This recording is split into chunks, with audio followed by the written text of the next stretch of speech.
যারা কোরবানি দেওয়ার সামর্থ্য রাখে না, ওদেরকে এমনভাবে প্রশ্ন করবেন না যাতে সে মনে কষ্ট পায়।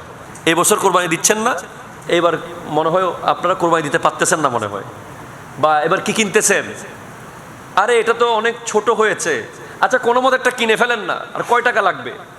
এমন কোনো লাইন বলা যাবে না যে ওই মানুষটা যেন কোরবানি করতে পারতেছে না বলে যেন মনে কষ্ট না পায়। এই জন্য আপনাকে সতর্ক থাকতে হবে। কথা বলেন ঠিক কিনা? যদি আপনার আশেপাশে কোনো গরিব থাকে, আপনি তাকে বলবেন যে আপনাদের গরু এটা, আপনার গরু এটা আপনার, কি বলবেন বুঝতে পারেন নাই? ওকে এমনভাবে ডাকবেন কোরবানির সময়, মসজিদে যাওয়ার সময়, যাতে ওনার মনেই না হয় যে উনি কোরবানির গরু কিনে নাই। আপনারটার সাথে সে এমনভাবে জড়িয়ে রাখবেন থাকে যেন উনি মনে করে যে এই গরুটা ওনার। যদি ওনাকে এটা মনে করাইতে পারেন যে এই পশুটা ওনার পশু, তাহলে আপনার কাজ হয়ে গেছে। আপনি 50,000 কেজি গরুর গোশত খাওয়াচ্ছে, যদি কিয়ামতের মাঠে ওই পশুটা আপনাকে পুলসিরাত পার করিয়ে দেয়, আপনি এক টুকরো না খান না, কি হয়েছে? কথা বলেন। তাহলে গরিবদেরকে এমনভাবে অ্যাড করবেন, আশেপাশে কোনো পাড়া প্রতিবেশী গরিব আছে না, ডেকে ঢুকে নেবেন, আরে আয়। আমরা সেদিন সোশ্যাল মিডিয়ায় একটা ভিডিও দেখেছি যে এক অফিসার তার পার্সোনাল সেক্রেটারি বলছে, ভাইজান আমি বাড়ি যাব, বাড়ি অনেক দূরে কোরবানি উপলক্ষে। বলে বাড়ি যাওয়া যাবে না। বলে ভাইজান আমাকে বাড়ি যাওয়ার জন্য ছুটি দেন। বলে না, ছুটি দেওয়া যাবে না। আমি টিকিট করে ফেলছি। আরে টিকিট করলে বাদ দে, টিকিট তোর কাজ আছে, যেতে পারবি না। এখন বলে চল আগে গরুর হাটে যাই। গরুর হাটে গিয়ে ওই যে পার্সোনাল সেক্রেটারি, যে কর্মচারী, সে তো গরু কেনার তৌফিক তার নাই, সে তো অফিসে ওনার একটা সামান্য পিয়ন। বলে গরু দেখ কোনটা কিনবো। উনি মালিক যিনি, উনি গরু দেখেই নাই, সে যেটা দেখছে ওইটা উনি কিনছে। কেনার পরে বাসায় গিয়ে দেখে মালিকে গাড়ি পাঠিয়ে গ্রাম থেকে ওই পিয়নের পরিবারকে শহরে নিয়ে আসছে। আনার পরে ঘরে যখন যায়, পিয়নের বাচ্চা কাচ্চা সব দৌড়ে বের হয় আব্বা বলে। এরপর বলে আব্বা আমাদের গরু। বলে মালিক বলতেছে তোমার আব্বা কিনছে, এটা তোমার গরু। এরপরে কোরবানির দিন মসজিদে যখন যাচ্ছে, মালিক আর কর্মচারী একই রকম পাঞ্জাবি। গরু জবে করার পরে ইমাম সাহেব যখন দোয়া করবে, দোয়া করার সময় লিস্টের মধ্যে নাম দেখতেছে, যিনি গরুর টাকা দিছে মালিক, ওনার নামের পরপর ওনার কর্মচারীর নাম। ওই কর্মচারী আশ্চর্য হয়ে গেছে। ভাই? বলে তুই আমার ভাই, আমার কোরবানি আল্লাহ কবুল করবে তোর কারণে।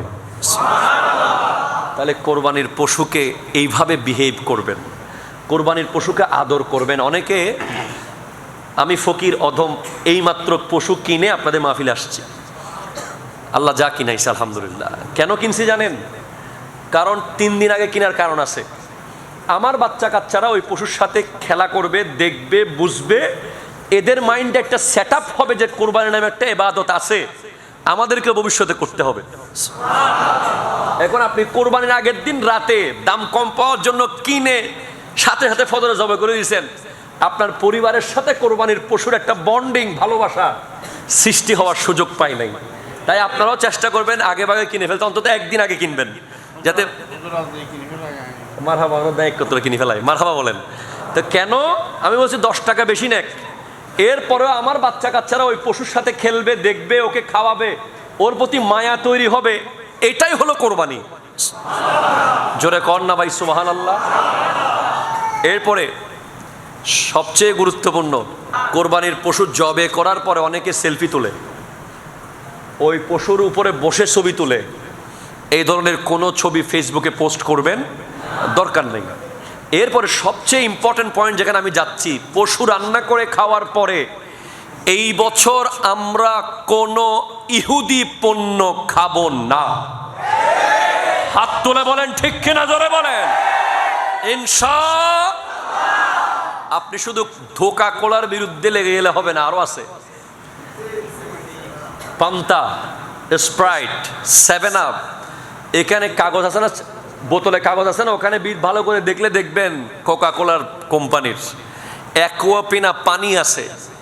আমরা এবছর খুব সতর্কতার সাথে পানীয় পান করব, মনে রাখবেন এক একটা ফোঁটা মতো মনে করতে হবে এগুলোকে।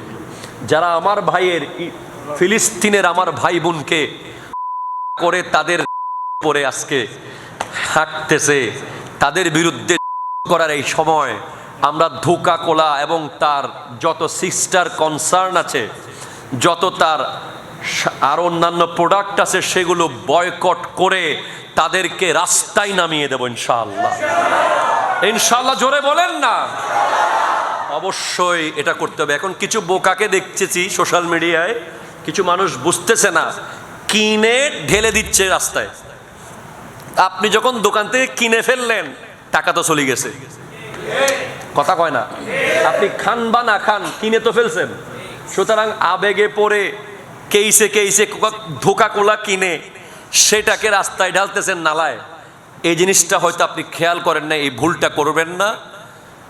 যেই দোকানে আছে কোক, সেই দোকান বয়কট হোক, ঠিক কিনা বলেন?